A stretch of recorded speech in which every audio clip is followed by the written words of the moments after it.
Muy importante la información que compartimos en esta mañana. Parte de las metas para Año Nuevo son ponernos en forma. Algunas personas que vemos cómo nuestra cintura crece sin control, aún que no hayamos ingerido una cantidad excesiva de alimentos, pues vemos con preocupación esta situación, no solamente por nuestra autoestima, sino también por el tema de las complicaciones en la salud que también puede generar. Nos acompaña en nuestra casa la doctora Hazel Smith Hernández, es médico general y especialista en medicina alternativa. Vamos a abordar con ella las principales características. Primero, ¿qué es síndrome? ¿Y por qué le llamamos metabólico? ¿Cuáles son las principales características de este conjunto de patologías? Buenos días. Buenos días.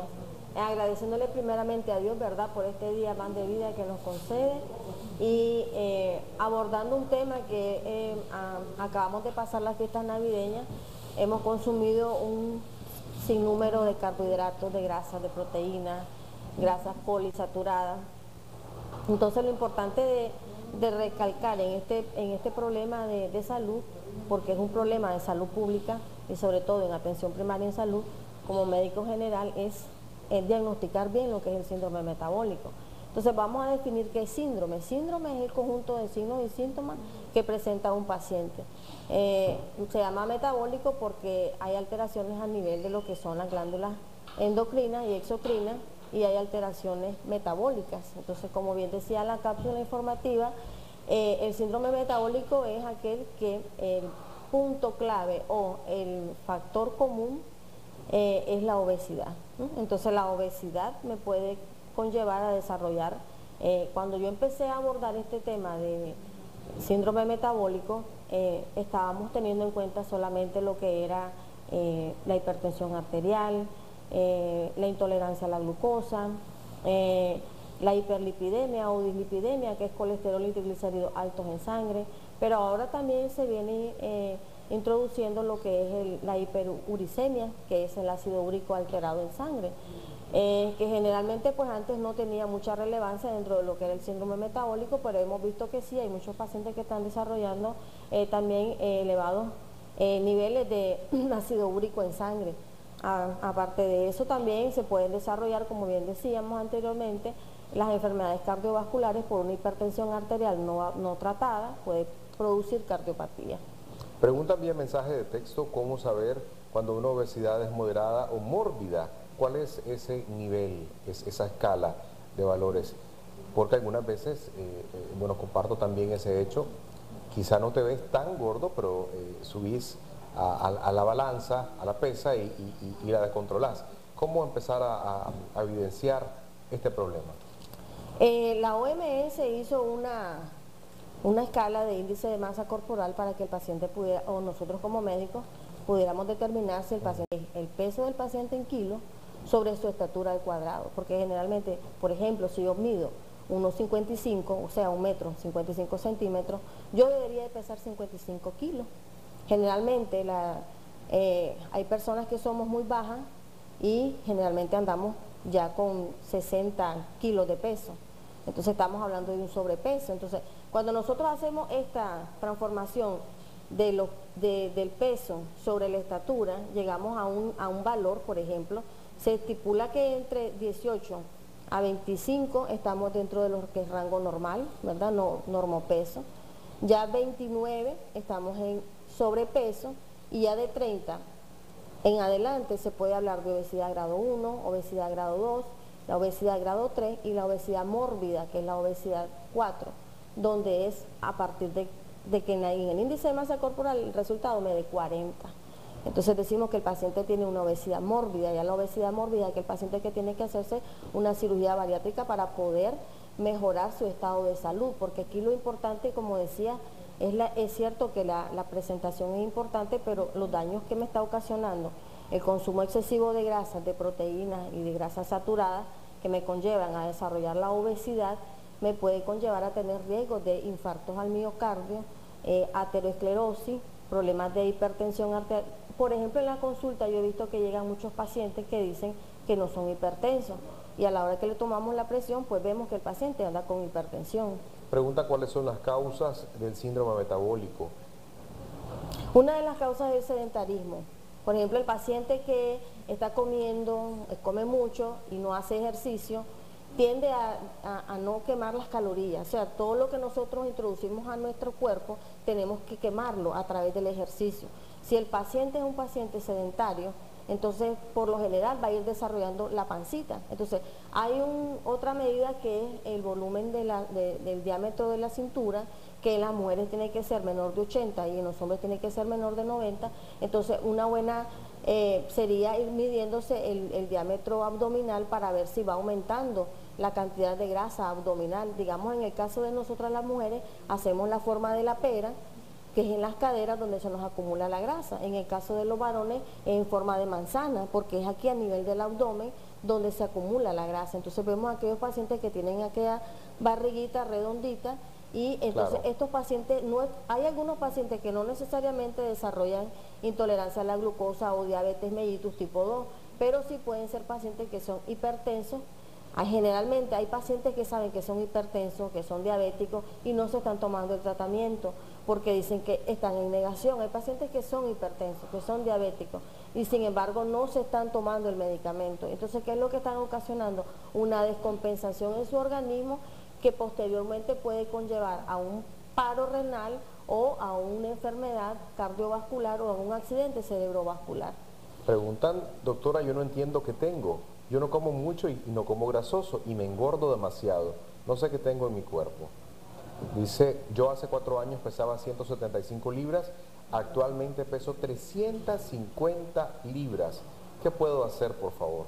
Sí, importante es ver también en la historia clínica y el examen físico. Nosotros realizamos la anamnesis, digamos, si el papá y la mamá tienen obesidad, entonces hay un porcentaje y aquí es donde viene la prevención, que es lo más importante. Si yo sé que mi papá y mi mamá son obesos, tienen hipertensión y son diabéticos, yo tengo que cuidarme de la alimentación, tengo que cuidarme porque yo tengo un factor predisponente a desarrollar esta enfermedad si no me cuido, si no cuido lo que me estoy introduciendo a la boca, porque nosotros verdaderamente somos lo que comemos. Entonces, la pregunta que decía el primer televidente, ¿cuál era?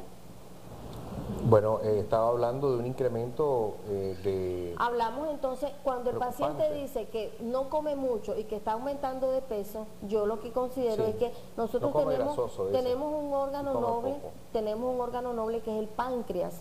El páncreas está escondidito por detrás del hígado y del estómago y es el que segrega la insulina y regula la insulina en la sangre. Yo le llamo noble porque a pesar de que él esté escondidito, es un órgano que nos ayuda mucho a sintetizar lo que es la insulina. Entonces, por ejemplo, en aquellos pacientes que ven que están aumentando considerablemente de peso y no están comiendo mucho, que se hagan una triada tiroidea, porque tiene mucha relación lo que es el páncreas con la tiroides. Entonces, realícese una triada tiroidea para ver si es que hay una deficiencia de producción de tiroxina o hay un hipotiroidismo que le esté produciendo el aumento de peso sin necesidad de estar consumiendo tanto alimento. Lo otro importante destacar también es que por lo general nosotros comemos y no hacemos ejercicio o comemos unas comidas muy copiosas por la noche y inmediatamente nos retiramos a acostarnos. Entonces eso es un factor agravante porque no damos tiempo a que se haga verdaderamente lo que es la digestión en el organismo. Entonces importante es cuando llegan a la consulta que me llevan, por ejemplo, un perfil lipídico donde los triglicéridos están alterados, el colesterol malo está alterado, el colesterol bueno está muy bajo. Generalmente el colesterol bueno tiene que estar en 50 y lo llevan en 25. No les interesa, no le ponen mucha atención, pero es muy importante tenerlo en su nivel. ¿Por qué? Porque el HDL, que es el colesterol bueno, es el cardioprotector, el que me protege el corazón de cualquier infarto al miocardio. Hay una serie de preguntas que nos han hecho vía mensaje de texto. Vamos a tratar de compartirlas con la doctora. Una persona trabajó durante la noche 5 meses y esto le hizo subir de peso increíblemente. ¿Qué es lo que usted recomienda? Dice, hola, yo tengo mucho problema con la presión alta. Peso 170, mido 1.58. Mario, buenos días. Fíjate que estoy subiendo de peso y no sé por qué, si no como mucho. Tengo 37 años y peso 140 libras. Dice, a veces el paciente aumenta de peso no solamente porque tenga grasa acumulada visceral, sino porque también tiene retención de líquido. Hay que ver también de que hay pacientes de que la retención de líquido hace de que aumente de peso. Importante también es que se haga una valoración completa. El paciente llega a la consulta ya cuando se siente tal vez dolor de cabeza, está mareado, entonces llega a la consulta, se le realizan los exámenes. ¿Cuáles son los exámenes? Una glicohemoglobina glucosilada, un perfil hepático, un perfil lipídico, una triada tiroidea y hacemos el índice de masa corporal, que ya les expliqué que es el peso, ¿verdad? Sí. Sobre su estatura al cuadrado. Entonces ahí vemos nosotros si el paciente está con sobrepeso u obesidad y entonces mandamos lo que es la desintoxicación. Comunicación telefónica, si gusta, escuchamos lo que dice nuestro televidente. Buenos días. Aló, buenos días. Adelante, buenos días. Buenos días. Doctora, yo le quiero exponer, ¿verdad?, mi caso. Soy una mujer de 51 años, no soy gorda, ¿verdad? Y no tengo un peso bajo, soy más o menos de altura y no como muchas cosas dañinas, ¿verdad? Pero sí que me gusta tomar café y el fresco, que lo tomo un poquito, a veces dicen mi hijo que es muy dulce. Y fíjese que yo tuve eso de triglicéridos, una vez me desmayé y fui a parar al Alemán y tenía grasa en la sangre, y después me mandaron a dieta y todo eso y después me regulé. Pero ahora fíjese que yo ya me he ido al hospital, ¿verdad? Me he sentido los pies, los talones, que me duele, que no puedo ni marcar el pasto. Y estaba viendo a ver si era, digo yo, este espolón que le llaman, pero ahorita que estoy viendo, siempre miro el programa, ¿verdad? Quería ver qué me podía decir y a veces me duelen las canillas, pero más que todo son los tobillos y los talones. Y yo soy una mujer de pocos recursos y quería ver qué podía hacer por mí. Por favor, manténgase en línea para poder tomar sus datos y que la doctora le obsequie una consulta. Bueno. Otra de las consecuencias de la obesidad es que nosotros las rodillas, o sea, lo que es miembro inferior es la que mantiene y sostiene el peso del cuerpo. El dolor en los talones, la talalgia puede ser, como bien dice ella, un espolón calcáneo, pero eso solamente se puede ver a través de una radiografía para ver si tiene la presencia de ese, es un osteofito, el espolón calcáneo, pero sí podría ser el peso de su cuerpo sobre las rodillas y sobre su miembro inferior, que puede estar ocasionando mucho dolor. Para las personas que tengan quizá esa duda de saber si mi peso es correcto de acuerdo a mi estatura, a mi edad, a mi actividad física, ¿qué es lo que usted recomienda hacer en este momento? Lo que les recomiendo es que se midan y se pesen.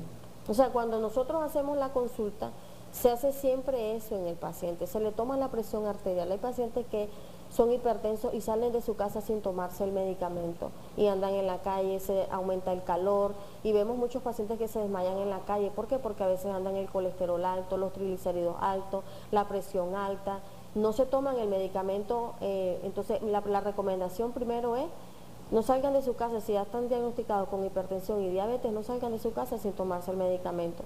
Lo segundo es que hagan ejercicio. El ejercicio es muy importante porque nosotros tenemos la costumbre, por ejemplo, de que si vamos a un lugar buscamos cómo parquearnos en un lugar donde estén más cercanas las benditas escaleras eléctricas. Entonces no hacemos ejercicio, eso es una vida sedentaria.